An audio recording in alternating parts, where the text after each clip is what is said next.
Hello and welcome back, NDL. After a couple of weeks off, the NDL podcast is back. It's your boy RB, and I'm here with my guy NTX Blue, Matt, or better known as NTX Blue. How are you today, sir? Good, bud. Good to be back. Ready to get rolling. Yeah, man. I do want to mention something. There's probably a lot of guys here who maybe didn't listen or have not listened to a lot of media stuff. I'm gonna kind of tag some of the new guys in this show when we get it posted here, but for those who aren't familiar, the NDL podcast was kind of the first of the podcast, or I guess the media shows back in season 29.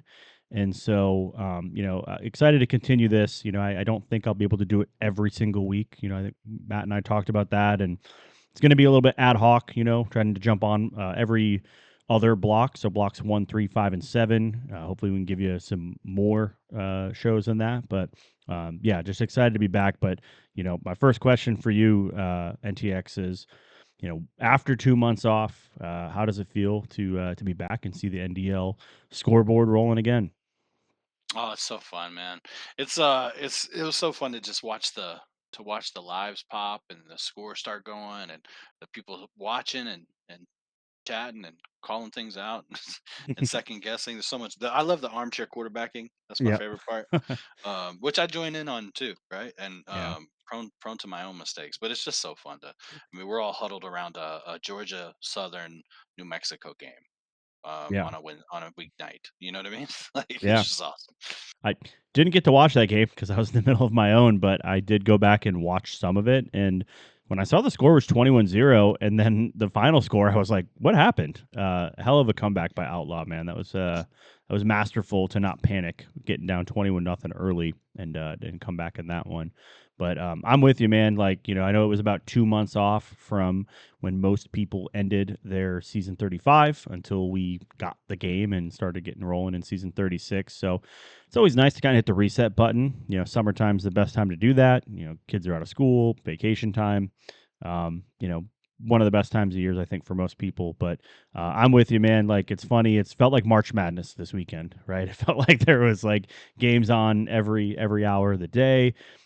Shocking results, crazy stuff going on.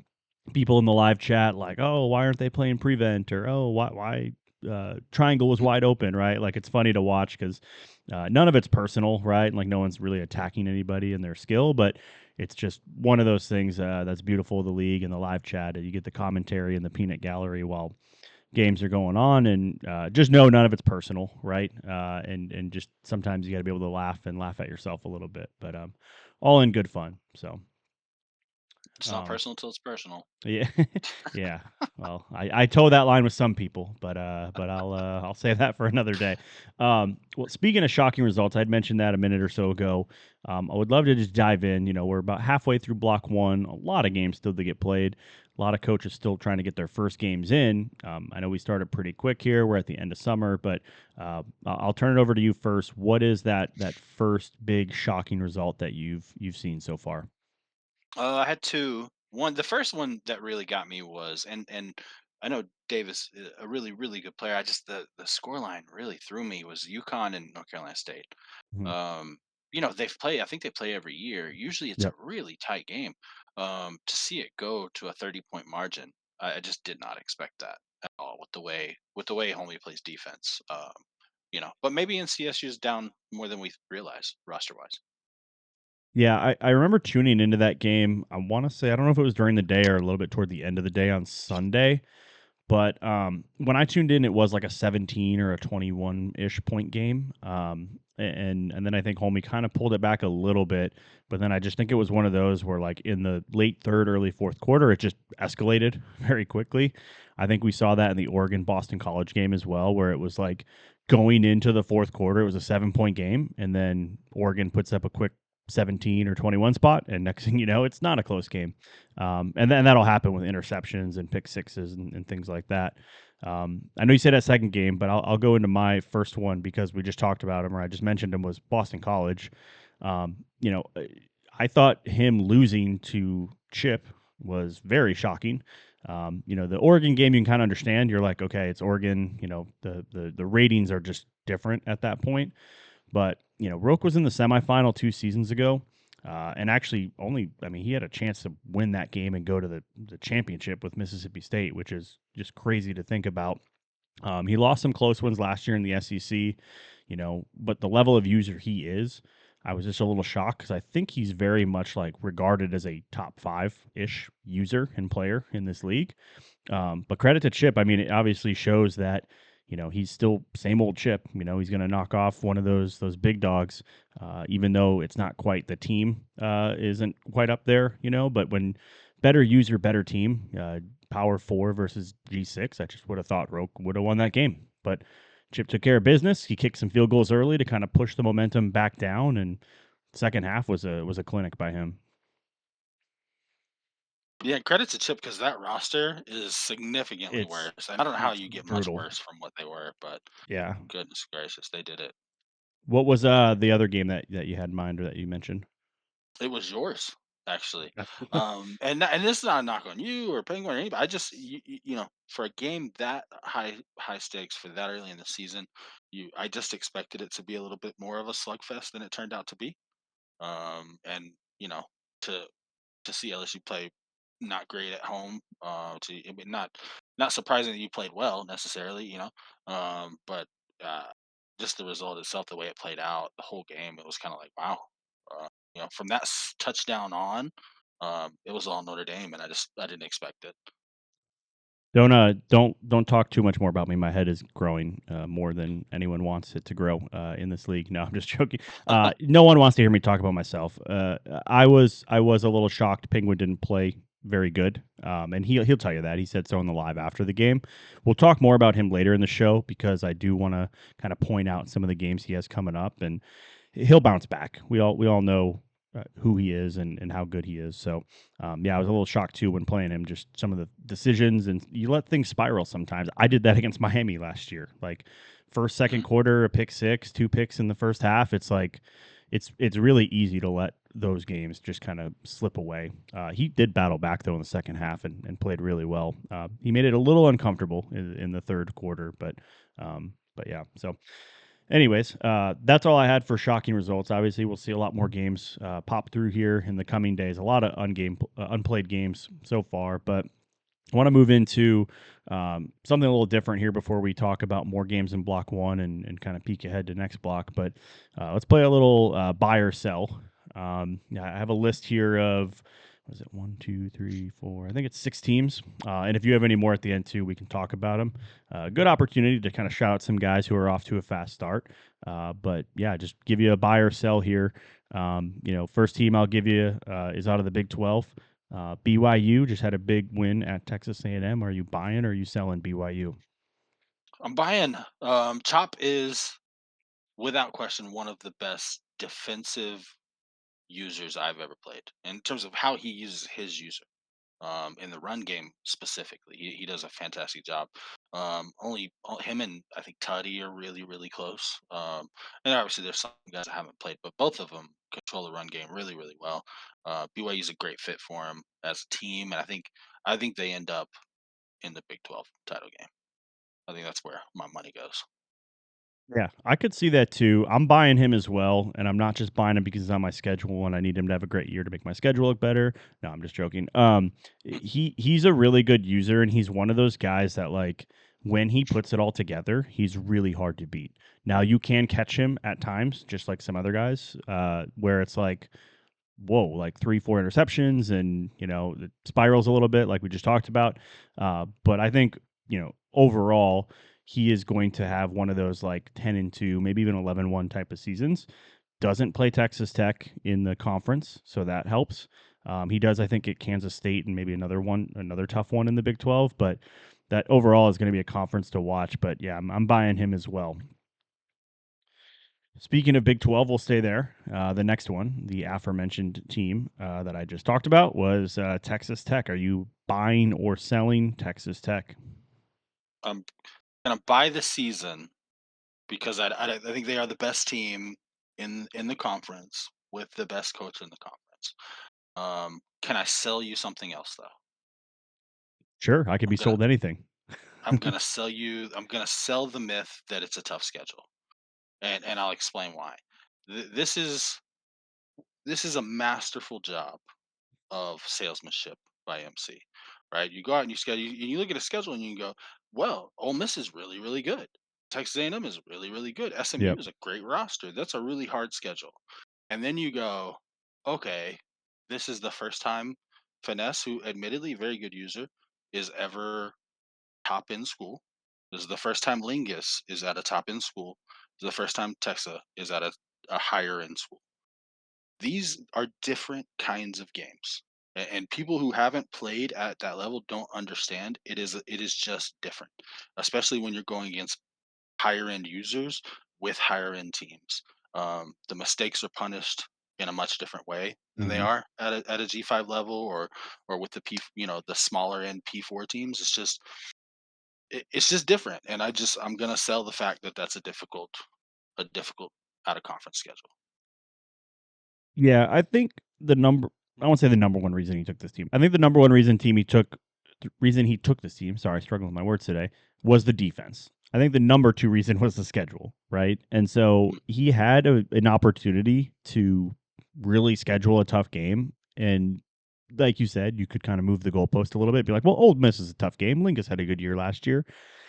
Yeah, Lingus did have a good year. I will give him some respect. I know I kind of give him shit in the live chat, but like we need to stop anointing or like the darlingism of the NDL. Like Lingus went 9-3 with Wake Forest. Didn't really have any like massive wins at Wake, I don't feel like, but he did get to the conference championship game. I'll give him credit for that. But like he hasn't arrived yet, you know? And I think he will. Like I think Lingus is on that path where the kid's young, he's learning football, he's learning the game better, he's really dialed in this year. Maybe a season or two from now that will be a marquee big game. I didn't feel like it was, and the score showed that, right? Um, so yeah, would have loved to see MC go play like a Jiggy or a D Canada, but a lot of those guys will tell you, well, we'll play in the playoffs. Like, okay, I guess I guess you're right, but that's sure. also 10 or 11 weeks from now in real life. It's a long time Yeah. away, right? So it's like you can afford to play this game early and then play each other again. It's not like you're going to play and then 2 weeks later have this massive high stakes playoff game. So I can agree with you on that. Yeah, and I don't want that to come off as a knock to Texaco or Lingus or Finesse, because those are like they're good play like better than average, absolutely very good players, right? But last season Roke, who universally is a top 7 at least player in this league, was eight Hmm. and four at Texas A&M. Yeah, I yeah, mean, that's this is a different kind of level of game. It's just, so I just think having not been there, um, changes how you should view those contests. That's all. Yeah. No, I agree with that, and it is like I Jordan gives me shit sometimes for like making fun of him, and again, it's not really making fun of, it's just really calling out the truth. Is that we see it every season. Really talented coach plays in the G6, makes that move to the P4, whether it's like mid level P4 or even if they're fortunate to get the high level P4 team, they fall on their face. I think we've only seen it once or twice where a guy has sustained it, like Jumper. Like Jumper's actually a guy who went 9-3 at Baylor right after one of his big seasons. So it takes a season or two of adjustment in getting into that power conference, and I think all those guys you mentioned, like you said, will probably get there, but it is different. The experience does matter, which is weird because it's a video game, right? You think it wouldn't, but Right. it does. So, Yes, um, absolutely. awesome. Moving on to the next team. Actually, let's stay in the Big 12. Let's go to the third team that I had on this list. Colorado. Are you buying or selling Colorado? I want to buy Colorado just to get under Sammy's skin. Yeah. I'm gonna sell them just because of how tough the conference is, and I don't think his heart's in it. I don't think he wants to win. I think he's winning in spite of himself. Yeah. Like No. his at some point his thumbs will betray him. Yeah. I can't imagine the like emotional conflict and roller coaster that Sammy faces every time he plays because like he vehemently hates Colorado. And Mhm. I don't know the story. I would love to hear it if he lost a bet and had to draft them because, or it was like, or maybe this was like his grand reset, right? Like I think we all know Sammy was like a hell of a player in the past and hadn't been the last couple of seasons as much as he maybe had been or would like to be. And I wonder if this was just like a, you know what, I'm gonna I'm gonna tear it down and build it back up, right? And this was the way to do it. but yeah, I agree with you. I think at some point, maybe he's 6-0, 7-0, whatever it is, and it's like, it just he loses interest because he Hmm. doesn't want to have too good of a season with Colorado, right? Or it's just like, your heart's not as in it. So, yeah, interested to see what that one looks like. Let's stay in the big conferences in the Power Four, and then we'll jump to some G6 teams. Let's go over to Cal. Cal's 2-0. Big win against, gosh, who was the 3-point win they had to start the? I know they beat Syracuse last night, and then they had a 3-point win. That was a pretty close one. But are you buying or selling Cal here to start the season at 2-0? 3.1 was UCLA. We That's right. beat Vic That's right. by I 45-42. I watched that game. How did I not remember? Right. I have scrimmaged him with Cal. He is playing really, really, really well with them. I'm gonna sell because of the schedule. After block two, during block two, it gets nasty. It's Clemson, Oregon, Virginia Tech, SMU. Um, it's not fun. Then you got at the end there Virginia with Twista, who's really solid. Glizzy at Pitt, who's really solid. It's going to be an uphill battle. Um, in terms of if we're buying for ACC viability, right? If Hmm. we're buying, does Cal make a bowl? Sure, absolutely. He's playing well enough to do that. Yeah, I would have to imagine he'd be pretty happy. I mean, MGR is not like here to be like competitive, super competitive, or win every game. That's not who he is. But I think he'd be probably pretty happy with like a 7-5 or an 8-4 type of season with that team and that schedule. Um, who knows? Maybe toward that last block has a chance to get into a conference championship scenario with the just crazy tiebreakers that are in the ACC. But I like the way he's playing. He took care of business. Freak is one of those coaches that if he catches you on a bad day, he can beat you. I remember Pat said it in the live chat yesterday of like the Freak experience is something to to watch and marvel because he'll play a guy like Devin, who is another one of those like top 10 to 15 type users in the league, in a cup game and beat him when he has absolutely zero business doing so. But then he'll lose like a head scratcher, like I think he had Rain on the ropes a couple seasons ago with, I don't know, 10, 15 seconds left in the game, and then Rain got like a last second touchdown to beat him. It was like, why is 0-10 Freak competing with in a Right. last minute game against 11-0, Rain? Like it was crazy. So, yeah, that's a good one here. Let's transition to the G6. We talked about him in the beginning of the show. I want to dive into New Mexico. Are you buying or selling Outlaw with a hot 2-0 start at New Mexico? I'm gonna sell. I think again the schedule is too tough. I mean, you get into for the rest of that schedule, it's Big Z, it's North Dakota State, it's UNLV, it's UTEP. I don't know that he has the offensive firepower to compete with the higher end teams in that conference. Yeah, I kind of like this team in real life. I remember catching up on them last year. I was looking in the conference championship races toward the end of the year, and they were sitting at 7-3 with two pretty decently easy games in real life at the end of the year. So I started keeping an eye on their games. They typically play really late on Saturdays, or sometimes even on Thursdays and Friday nights. And so I think they made the conference championship game, or maybe that was 2 years ago. But they're a nice team in real life. Like they've done well. They did have Dampier a couple years ago that ended up going over to Utah. But it's a good G6 roster and team in a fun conference, obviously. So I'm with you though. I'm selling. Like I love Outlaw. I think he's a sneaky good player. He kind of faded off last year a little bit, but I think to start this year he's looking pretty good. But yeah, you kind of mentioned for all those reasons. Like I'm actually pretty big on Air Force. We'll talk a little bit about one of their games later. But we'll move on to the last team unless you have a couple others you want to shout out or look into. But buy or sell our guy, Jay Hubbard, UNLV 2-0 start. I'm going to buy him for one more block. And I'm not saying that I won't buy it the rest of the season, but I need to see it. I need to see it from him because he has everything in terms of talent to be able to win that conference. And I know people look at the 0-12 Iowa and they're like, or whatever the record was at It Iowa, was and they're one like, and "There's no 11. way." I think it was One one and eleven, 11. Yep. 111 Iowa season, and they say, turn your nose up at it. But I think circumstance and team fit matters so much. He has a team that fits him really, really well. I think he rolls the next two games for sure. I think he's 4-0, and then we find out the truth because it's North Dakota State with Jokers and Air Force with Razorback, and Hmm. and if he gets through those two, I think he's playing for a Mountain West Conference championship.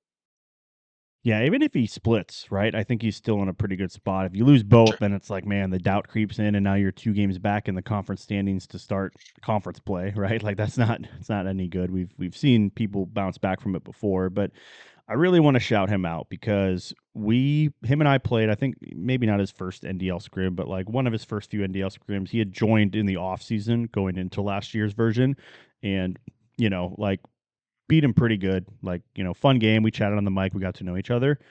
But I think he went like 2-10 at Northern, and then I think he went 0-11 or 1-11 at Iowa. Like, could have easily just been like, whatever, I'm no good. I'm just gonna, go through the motions and play the game and be here to have fun. Which again, like, you should be here to have fun. Your record doesn't necessarily matter. But the dude has like put in the work, and he has slowed down, and he's really gotten thoughtful with how he plays. And like, there's one thing about this game, like you can roll out and just run the plays you like to run, or play your old style and never change.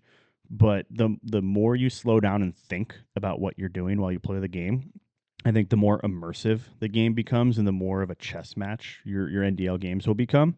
And I feel like he's not only one gotten better on the sticks from practicing and taking the time, but I think he's really putting like a lot of thought into the football side of things. And I love to see him where he's at right now. I'm super proud of him, and it's fun to see coaches kind of like grow and progress like that over the seasons. Yep, I agree. He works really, really hard, man, and I'm happy for him. I hope he goes and gets it. It's not a doubt. Again, I mean, Hmm. I can't say what I said about the guys that are fresh up to their the big teams and not be consistent in that sort of NDL worldview, right? Like Yep. you got to prove it. Yeah, and I love that. Like, I want to see guys earn their keep. I want to see guys prove it, um, not in like a negative way. And like a hey, like that's the fun part. A fun part of this league is that like I was kind of in that same boat where I was going 7-5, 8-4, pretty much every season. Which again, good seasons. Like those are really good seasons in the NDL for a lot of guys, and even for me. Like I was happy with that. But I was like, you know what? I'm going to commit and try to get better at this game and learn it and get smarter. And I feel like I've made a little bit of a jump, but it's just always fun to see guys um, learn, or get better as the games change or as the seasons go on. So, Absolutely. anyways, let's transition over to some unplayed games so far in Block One. There's still some big results. There's obviously a really big, obvious one in the game of the week. Let's just get that one out of the way because I'm sure we both have it on our list. But the number one game I think everyone's kind of itching to see is Miami versus Georgia.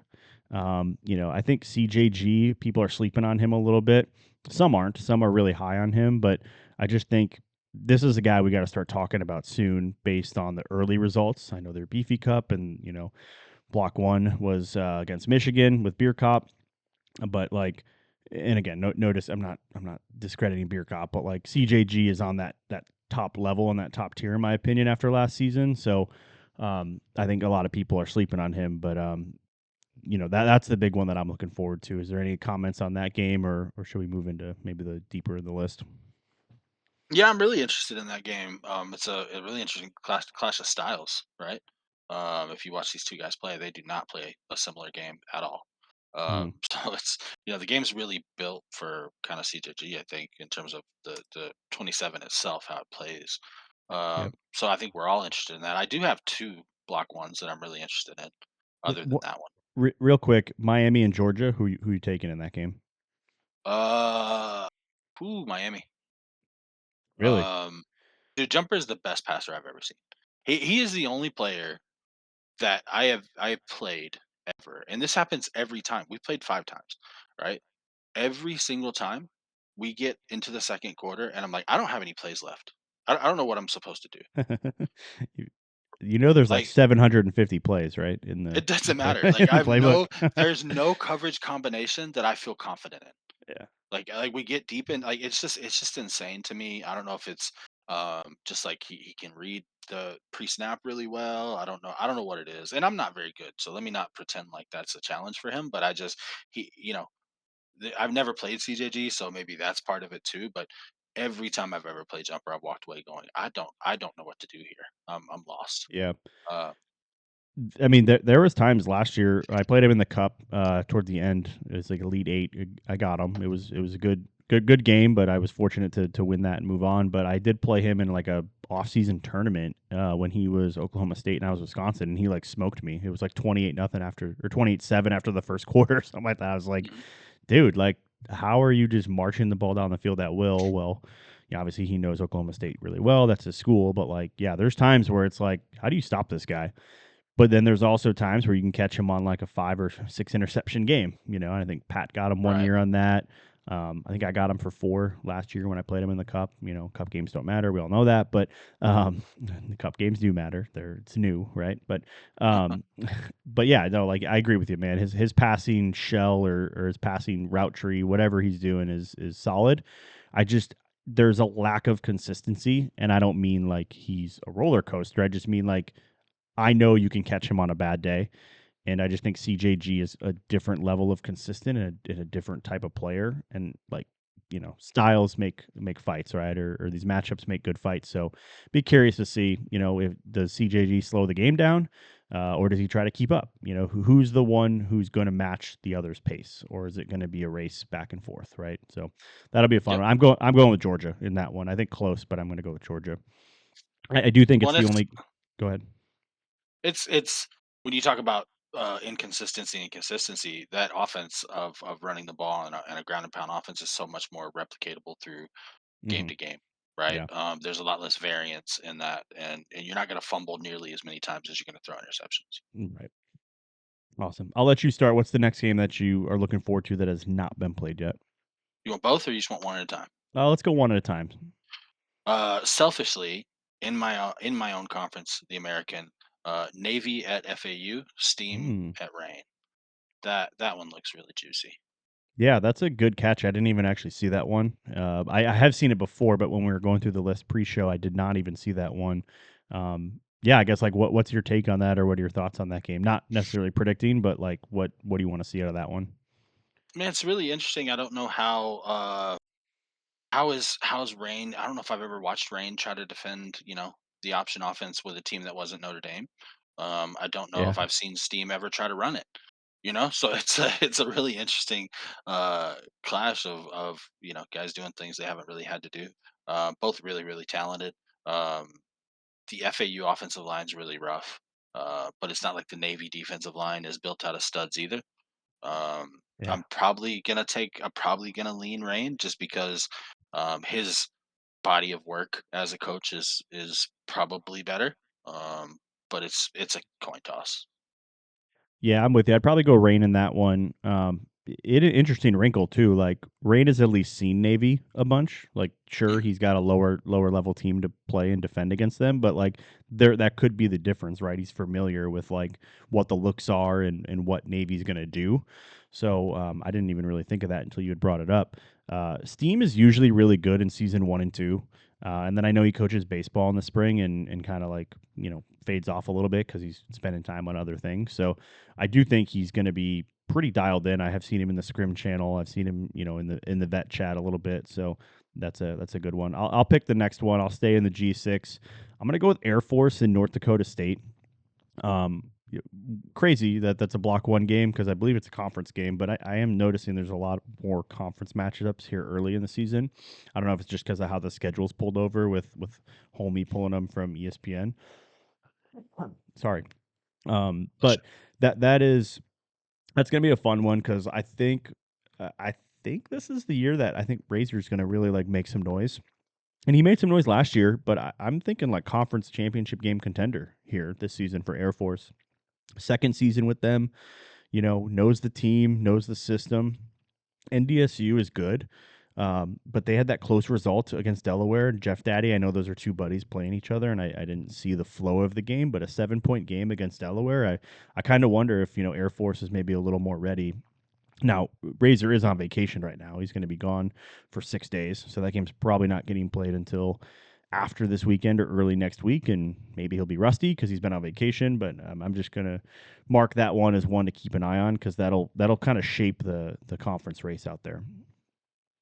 Yeah, I love that one. I'll tell you, I got 2 points. One, Razor is a charter client of mine for the NTX team match company that we do on draft day. Matchmaker, yeah, dating Yeah, dating we service. yeah, we are a coach and team matchmaking organization. Razor is one of our best clients. We matched him up with Air Force a season ago. He landed a top 10 draft pick. Loved him so much he went back. Yeah. And I think that's a fair point too. Is for guys that have come back to a team, I do think they generally will start a little quicker, right? And you can weigh in there yourself because you're back at a team. It's a little bit different roster, but for the most part, you some of those guys you were probably familiar with and know what Mhm. they're good at, and you just kind of adjust a little bit. Whereas, 85% of the leagues coming fresh into something that they've never used at all. Um, and then I don't know that NDSU is a good fit for Jokers. I thought San Jose was a really good fit in the way that I've seen him play, even when he was at Memphis. He Mhm. was airing the ball out. I used North Dakota State multiple times in the lead up to the draft. The quarterback has a wet ramen noodle for an arm. They are Yeah. a ground and pound offense. We just came up from Division 1 AA, and we got to hold on to the ball team. And I don't know that that's a fit. I don't know how well that's going to go. Yeah, that's a good point. Like that team being in their first year, they're probably built more like a 1950s football team, where we're gonna Hmm. line you up in the single back in the I form and just run the ball, because they're not gonna have the skill players or the speed on the edges to kind of compete out there, offensively or make those plays. So yeah, that'll be interesting. I mean, Joker's such a good player. Obviously 11 or 12 win season at Sam Houston, couple good seasons, great seasons at Memphis. I think this pick was more about the vibes for him and being able to be the first guy to be at NDSU. Really cool Sure. stadium, cool colors, brand new team. I think he's hoping that this is the year or season that Vegas falls off at Tennessee, and they become available. I don't know if that'll be the case, but I know that's eventually what he said on a show before is that like hopefully one day he'll get to play with the Vols. So who knows? Maybe I don't know the win goals or everything off the top of my head, but I have to imagine like an 8 or 9 win season at NDSU probably sets you up pretty nicely for next season. Yeah. Worst case, he ends up at 17 again. Yeah, 2 years in a row, going for three Pete. Okay, you got another game? Yeah, this one, and you could really track this guy's, out of conference back for the last decade. But he does this every year, and I love it every year, and I track it every year. Virginia Tech at Houston. Mm, That is interesting. juicy. Chase is still really good. Still, I don't care what the record is. Go play that guy. You tell me he's not good, you're out of your mind. You're blind or your thumbs don't work because he is really talented. Jared is really good, and has a better team, right? ULM Hmm. to Houston. This is his first big test with some of the big boys in the NDL and some of the better coaches. So it's interesting. A lot of interest all around for me in that game. Yeah, I like that one because Chase is very excited. Sorry, I say Chase. VT Run and Gun. His name is Chase, not to be confused with AU Chase. He loves that team, of course. It's his team, but he's been really excited for the James Franklin era. And I know they got some good transfers. They got a decent recruiting class. They're not quite there yet, but like it'll be fun to see that team get maybe like a ratings bump, say come season 2 when he still has them, or even next year again when he still has them, because I think that's the goal is that he just always has them. But yeah, I'm excited to see that one. Kind of a down season last year, but played a lot of guys tough. I think he'll get back to that, that type of season where I think 2 seasons ago he was 7-1 in the ACC and even kind of almost had a tiebreaker chance to sneak into the conference championship game. And then yeah, Jared, like you said at Houston, I think that team is a perfect fit for him. Great passing game, solid roster all around, pretty good defense. Not the super crazy hardest schedule. Now the Texas Tech game next block will be a big one for him, for both of them really. But I think he'll be able to manage the Big 12. The Big 12 is a safe place to go if you're, trying to kind of break into the Power Four for the first time and learn the Power Four and potentially make a run or win a conference. So that's a really good one. I have two other ones. I'll go kind of rapid fire. One of them I want to talk actually quite a bit about, so I'll start with that one. Indiana versus LSU. It's a huge game for LSU, right? Like you lose this game, you can I don't want to say like cash in the season, but like if you start 0-2 at LSU with a win goal of I think 9 or maybe even 10 potentially with their ratings, on the back end of the schedule, he's got like Texas, Georgia. Like he's got some really tough. Maybe not Texas, but I know he's got like Georgia and some really really Tennessee like tough games on the back end. That like, I'm sorry, but if he starts out 0-2, you're looking at like maybe a 5 or 6 loss season potentially, and moving on to a different job. But this is one that I think if he wins, that can set up the rest of the season for a run. And Indiana, I'm curious. They obviously thrashed Arkansas. CG's a really good player. Him and I go at it in the live chat, and if he's listening, like CG, nothing personal. It's just kind of fun to go back and forth with you because you're just that kind of guy in the live chat. But like, great win for him, great player. He just lets things mentally like melt, at times. Mhm. And if he's, I know it's at Indiana, but like if LSU goes up 14, 17 nothing, like I just am not confident that Indiana can come back from something like that. But that's just going to be a fun game. I think, get bet the over. I think that game's going to be like 48-45 or something like that. So I'm looking forward to that one. Yeah.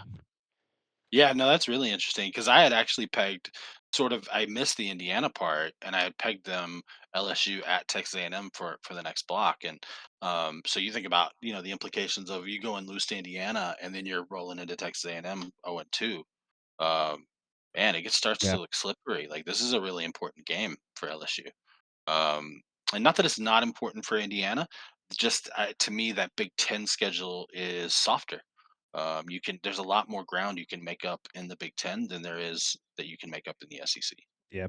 I think Indiana really only has one Big Ten game, like really like Ohio State, right? Or maybe they have another one in there. I'm sure you could like say like, oh, USC is a big one, or like one of those other schools, right? Will be tough.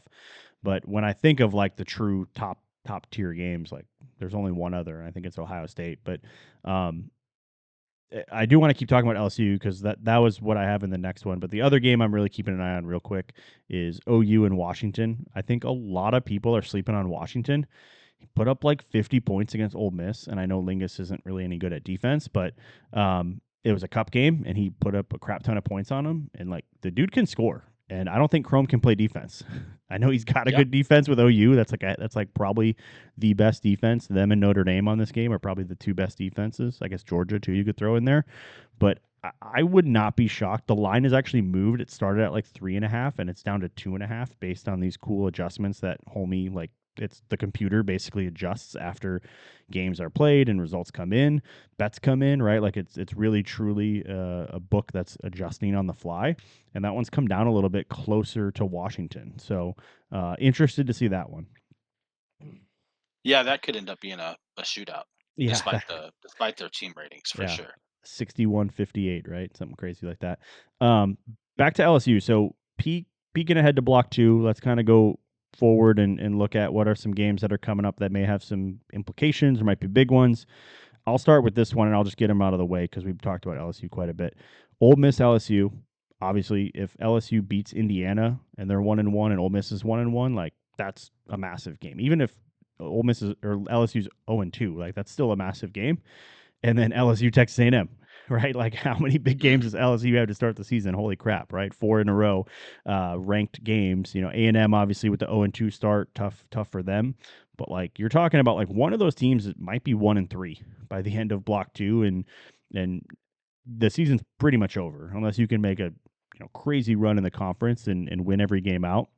We've seen it. I've seen guys start 0-2 and finish 10-2. Like it happens. It's not the end of the world, but I don't know. In the SEC, you don't see that often. So those are two that I'm kind of peeking ahead to. What are some games that you're looking forward to in block two?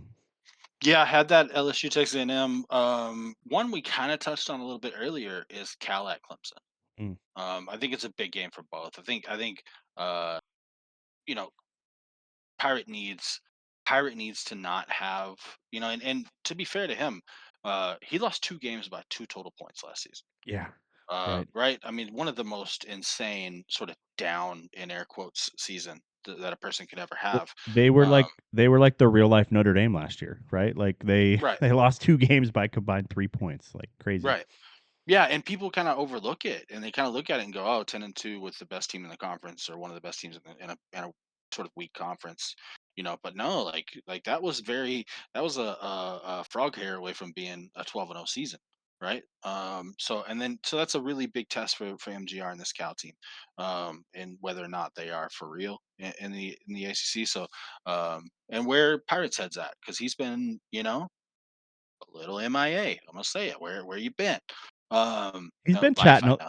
He's been chatting a Live. little more lately. He's been chatting It's good to in see the him. live. Yeah, Yeah. it's good to see him, man. I just like to give him a little bit of shit. I can't just be nice all the time. Yeah. But no, it's good to have him around, man. And I think I just think people forget about him, and I Hmm. think that might be the spot where he's like, "Hey guys, I'm back." Yeah. No, he's quietly, well, probably not the long Jiggy's on the longest win streak, but like he's probably got the second longest win streak currently in the league. Well, actually no, I'm probably wrong on that too. Anyways, he's won a lot of games in a row. He's probably won like 9 or 10 games in a row. I was a little surprised to see him back at Clemson. The quarterback situation is not ideal for him, similar to Texas Tech, right? Like we talked about in our first podcast about some of the quarterback ratings in some big schools like Florida and Tech and Clemson. But he looks pretty good so far. He did lose his cup game to Missouri, which is a team I want to talk about here in a second too. But yeah, that's a game I had on my list, and I think he'll take care of business. I think MGR will keep it close, or at least for 2 or 3 quarters keep it close. But I do think I could see Clemson win that game by 14, maybe 17 points down the stretch. Um, Game on my list. We haven't seen either of these guys play a league game yet, but I'm looking forward to it because I think they'll both probably start out 2-0 in Block One. But I'm looking at Nebraska and Tennessee. Interesting matchup. Two coaches who are very, very good. DK, I think, is looking to kind of take that next step and get back into the top ranks like he was back in 25 when he had Georgia. And then Vegas, of course, like this is a revenge season for him. I think he got, obliterated in his cup game, but at the end of the day, it's just a cup game. It's early. Guys are still learning, figuring things out. But I think he's a team that I have pegged as a potential playoff team. And I think if I had to bet money on it, which I can on NDL Sharp, I think I might take some money on him to make the playoff this season. But really intriguing because that's a game that I think can kind of propel either coach to go off and have one of those magical kind of dream seasons. Yeah, Vegas is interesting, man, because one of my, I won't say first, but one of my early thoughts when we started to realize what defensive macros were and what they could be was, Vegas is one of the guys that if you've ever played him, his pressure packages are insane. He's Yeah, one of those he guys that loves to blitz. Oh man, and you don't Yeah. know, and it's hard to tell where it's coming from. And now macros are a really big tool in that belt, as far as bringing pressure from other places and moving Yep. things around. And um, so it'll be interesting to see if he's gotten the chance to hone some of that stuff in. You know? Yeah, I played him once. Well, I played him a lot, but I played him in a scrim, and I was able to catch him blitzing a lot and have some big plays and like do well on offense. And at the end of the game, I just asked him, I was like, dude, do they call you Vegas because you just gamble on defense? Like, you are taking gambles all the time. And his only response was like the smirk emoji of like, he had that like little side smirk emoji. And I was like, okay, that must be why your name's Vegas. Either you just love Vegas or you freaking gamble on every defensive play. Uh, Sneaky good defensive user. I don't think he gets as much credit as he should. But there's games I've played him where it's like, man, I can't get anything more than 5 yards down the field. And then when you're dinking and dunking 5 yards down the field, he sneaks up and, jumps one or picks one off. So, yeah, really, really fun player to play and always enjoy the chess match with him. Oh, sorry. No, you're up next. You got another game on that list? No, that was it. We covered ours. There is Hmm. something I wanted to spring on you though. I do have one more real quick. Okay. Um, because I have given him a little shade. I'm backtracking, and I mentioned it in the live chat yesterday, but a game on the schedule, Mississippi State and Mizzou. That's an early conference game in the SEC. Like I said, Drew beat Clemson in the Cup, which was impressive. I think a lot of people are high on Clemson, and for him to get that win was big. And then Texan Knoll looks really sharp offensively. I wonder if the defense can hold up come conference play, and this will be a really good test for both teams. I think another one of these games that whoever wins this game could be in a position to really propel themselves, not necessarily to like a conference championship. The SEC is too top heavy and too good for that. But you never know, right? Could see 8-4, 9-3 type of season out of either one of these teams here. So keeping an eye on that one. The Drewski's a baller, man. He's really good. Yeah. He's got some, really strong stances on insurance, but he's a really good player, man. Only a few people understand that one. That's an old live chat callback from like what 4 to 6 months ago, maybe. Yeah, funny stuff. um, can I spring something on you? Yeah, yeah. Please do. Just real quick. We don't have to spend a bunch of time on it. Can we talk about this thing that hit the live chat? 4 or 5 days ago that nobody's really discussed on live. Discussed at the time, but we had an anonymous top 20 users in the league list drop. I had some Oh thoughts man, about the list itself. I had some thoughts about the way that the list was dropped. And by the way, we've been searching for who has done the anonymous draft blogs or mock drafts for a couple seasons. Um, maybe it's the same person here. it maybe I don't know. I honestly didn't even read the article. I just saw the list in the live chat.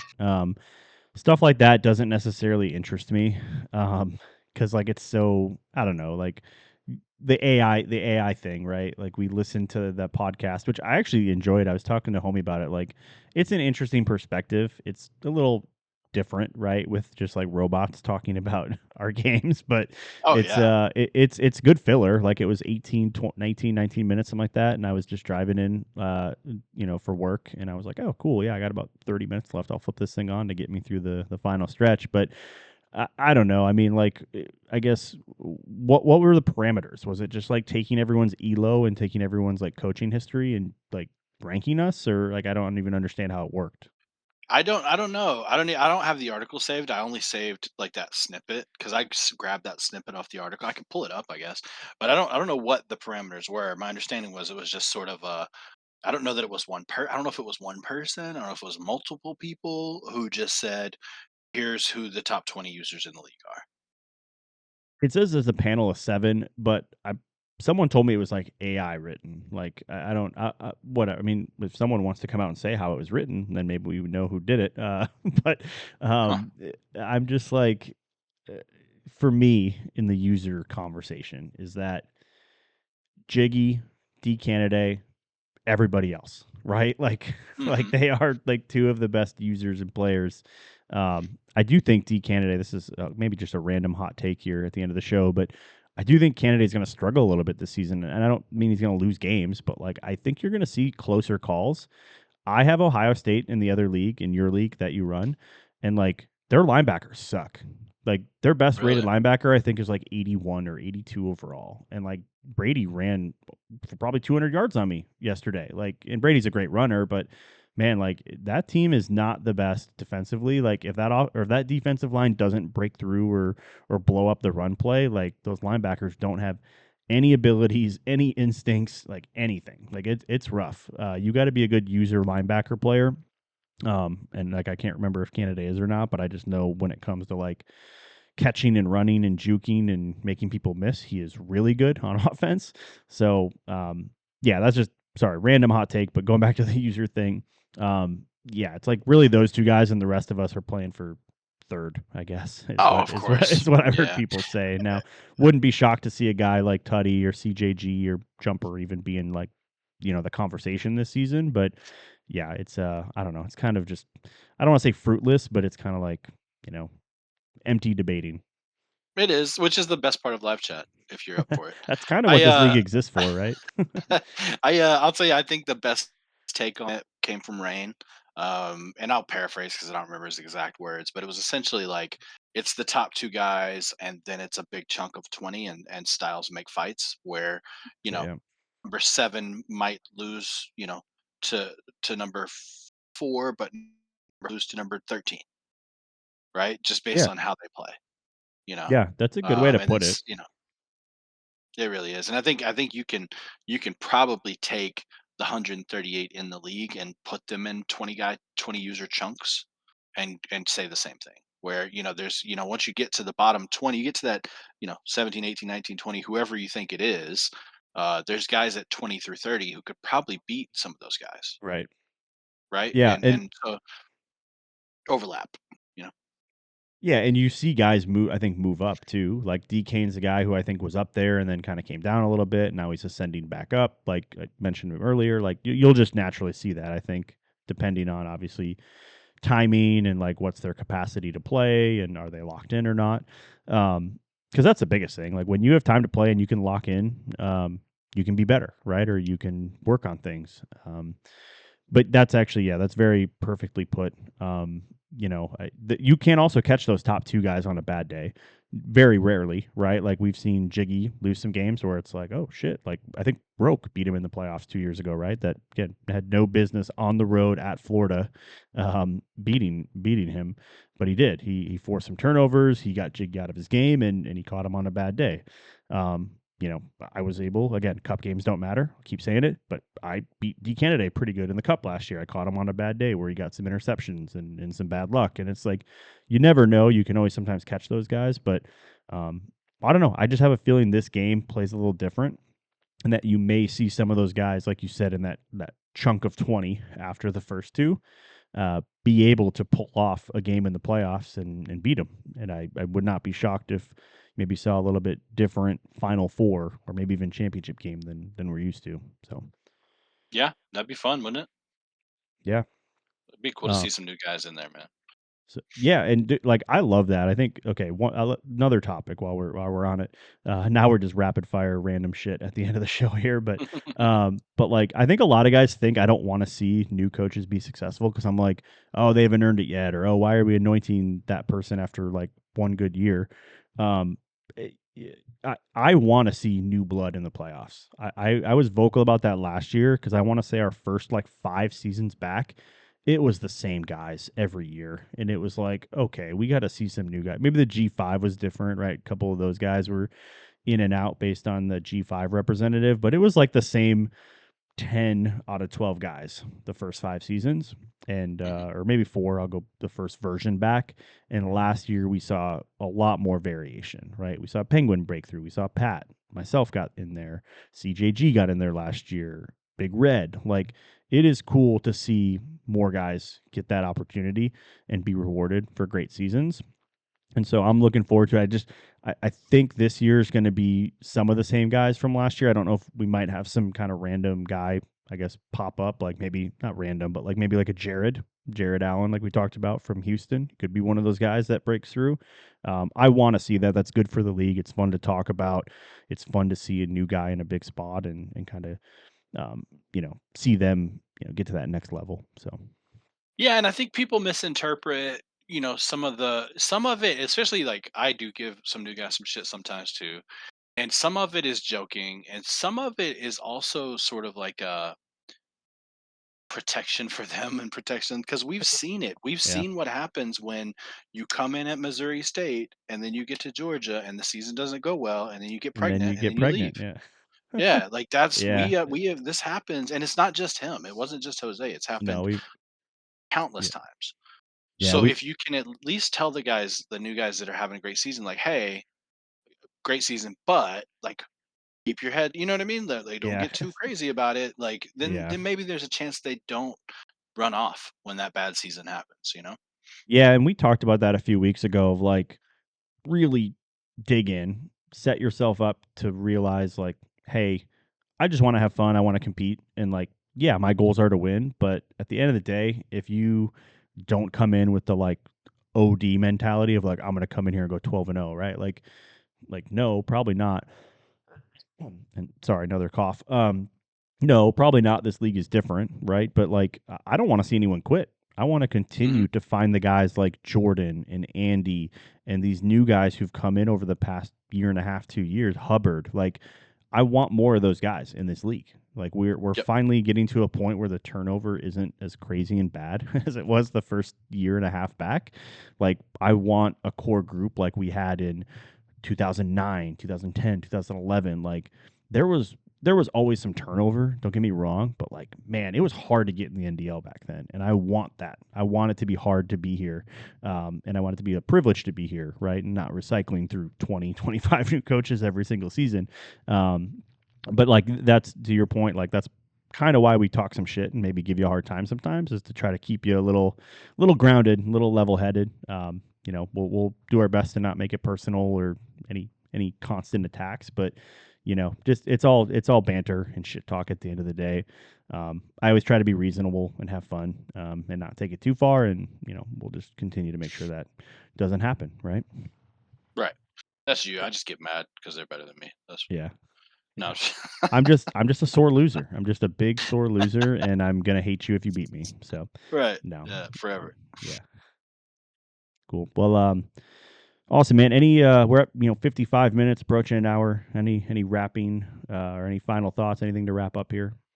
Nope. Colorado just beat Louisiana Tech. Okay. The run continues for Colorado and Sammy's beloved Colorado Buffaloes. Yeah, his beloved man. He's gonna kill you. He's gonna kill you for that one. I'm trying to look. Are there any other games that went live here? I'm pulling up. Let's see. Oh, Ohio State, ECU. All right, big game. Not really. Oh, there was this cup game. I didn't see. Oh, Georgia, Missouri. Okay, Missouri hung in there. Georgia pulled away. It was tie. Well, not a tie game, but yeah, fourth quarter, Georgia kind of pulled away there. So that's a close game. Interesting result there. Yeah, look at that defense in the second half, huh? 7 points allowed, or Yeah, 21. That was a big second half from yeah. Georgia.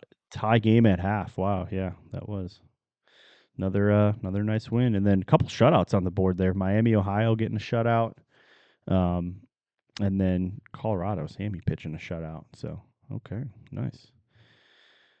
House Ledger. Let's see what the updates are. Okay, just chip. Everyone's chip. Every time the We're House about Ledger. to, Go brother. ahead. We're about to have to start calling Chip Vegas North. Yeah, something because he did say in the live chat the other day, he's like, I have put a bet on every single game for the first two blocks, which is like funny, and like that's something me and my friends would do in like real life college football. Is like, hey, let's just bet every game in the first week just for fun because college football's back. Now we'd put like $10 on games, like it wouldn't be anything crazy, but every time a game pushes through on the ledger, Chip's got like six bets that like pop out. He had big win though. He had the under here on this Maryland game. He bet 299 to win 571. Wow, good hit, Chip. Big one. Man, He bet the he under is. twice. He bet it for $299 and then $10. That's He is. degenerate stuff.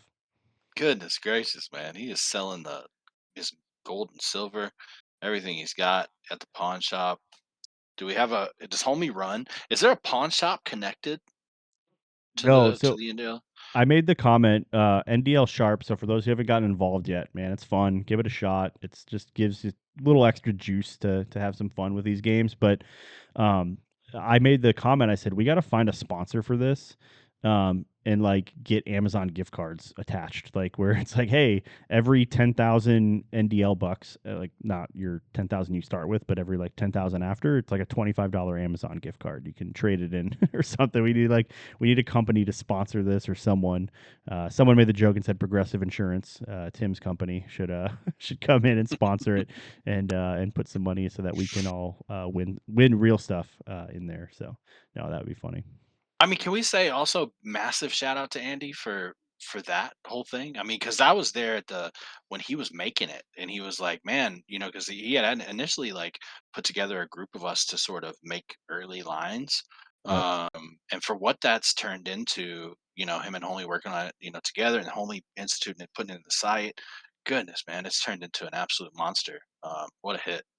Yeah, he won't take credit for it because someone said that yesterday in the live chat. He was like, "Oh, I just started it and Homie ran with it," and it's like, yeah, but still, like you started it, you got it going, and now look what it's turned into, right? And yeah, Hmm. sure, even if Homie pulled all of his wizard, moves in the background, like you still started it, you still were like the brain trust behind it, and look what it's turned into. So yeah, pretty cool, pretty fun. It died off last year. Maybe now that it's integrated into the website and the schedule page, maybe that'll make it easier. It is really mind blowing the stuff that Homie's like done with this place and this thing. Everything is like tied together. Like the Discord is tied to the website, and the Sharp is tied. Just like it's just crazy how it's like if you like lift or you pulled back the curtain, you would just see a bunch of gears like spinning all over because like all these machine parts are working together in Oh the yeah, background to like tie it all I'm together. It's I'm insane. certain I'm certain he employs Oompa Loompas somewhere. Yeah. He's done that. I mean, there's so many things too that he's taken to like, you know, the seed of an idea. Like there's a couple things that him and I had talked about, or stuff I was doing on the side for my own personal interest, where he was like, I'm working on this, and sort of we talked about it and it turned into something that I could never even dream of it turning into. You know what I mean? Yeah. So he just, dude, he's so good. So Yeah, good at he it. he takes an idea and then, like, elevates it even more, and it's like, how Yeah. did you do that?" Right? Or like, "Oh, that's crazy." He did this has been months in the making. He showed me kind of the new, like, layout of this site, like, 5 months ago, and it's probably just been one of these projects he's worked on at night or free time or random. And shout out that we have guys like that who are willing to spend their free time to do stuff like this, right? Like this is fun to be able to do, couple times a season or every few weeks. And if anyone wants to get involved, let us know. Let Lick know. Let myself know. NTX, right? Any of us who do these shows, let us know if you want to get involved because it's really as simple as just getting a headset and a mic. And really, I guess you don't even need that. You could just do it on your phone. Now, the sound quality might suck if you do that, but I would say if you want to get into media, all it really takes is just your time, right? And maybe a high quality or mid quality microphone and headset to kind of talk and chat with us. So, yeah, always down for new guys getting more involved. Absolutely. It's fun, man, and it really helps your own immersion, right, and your Hmm. own interest because the last thing you want to do is jump on one of these shows unprepared, and end up sounding like a crazy person. So it really helps you get dive a little deeper in the league, I think. It's fun to follow too. Like, people are probably like, man, RB's got no life. He's in the live chat all weekend. I kind of explained myself like on the weekends, I'm back home and I'm usually just holding my 5 month old and he's either Hmm. asleep or playing with a toy, a teether toy. And so like I kind of just have time to sometimes like sit on my phone for an hour or two at a time when he's napping. And like I get to watch a lot. I get to keep up with a lot, the results. It's fun to see like if you're out for a few hours, like 4 or 5 hours, and you pull up Discord and it's like, oh shit, I missed 5 games and look at all the results. Like it's just fun to kind of see that back and to be part of it. Um, so yeah, it's a good time in the NDL, man. Really excited to be back. Oh, I'm sure there's guys that are like, they listen to some of these shows, some of us that are on multiple, and they're like, "What do these people not have lives?" Like, listen, I've explained this to someone. I have 3 children, single dad. Yep. I don't spend money. If it is for this thing Yeah, right this here is free. This this shit's cost me free. $75 or $112 or Yeah. whatever it was, Yeah. and I get a year's worth of enjoyment out of this. You know what I mean? So you Yeah. just gotta, some of us, everybody has different stuff. Yeah, we always make the joke in the live chat is like, "Man, I can't believe this place is free," right? Like, people say that Right. about Twitter, like, "I can't believe Twitter's free." Like, the NDL is free, it's It's insane. entertainment, it's kind of a nerdy, funny hobby for dudes, but, like, it's just an awesome place, and yeah, I'm with you, man, like, 2 kids, and my life now is just being at home with them. I mean, we take them out and do stuff, but, like, this is just kinda Right. the hobby on the side when they take naps and when they go to bed, so, Yeah. I mean, what am I yeah. gonna do? Go to the club? I'm 40. Yeah, yeah. Well, you're not MC, right? MC, Right. you out there clubbing. That's why. Yeah, yeah. I gave him shit for that, and it's funny we're still live, but yeah, MC man, let's go, dude. You're almost 40. Let's get out of the club. No, I'm just joking. Do you, man? Live your life. Have fun. Don't let us judge. All right, let's call it. Let's wrap it up. We did a good job filling another 8 to 10 minutes here at the end. But yeah, man, fun stuff here. Glad to be back and doing it. Hopefully we can do this again soon. But planning on block 3 every other block, and yeah, always fun chatting with you, NTX. Yes, sir. Good luck to the Irish and good luck to everybody playing this week. Thank you, sir.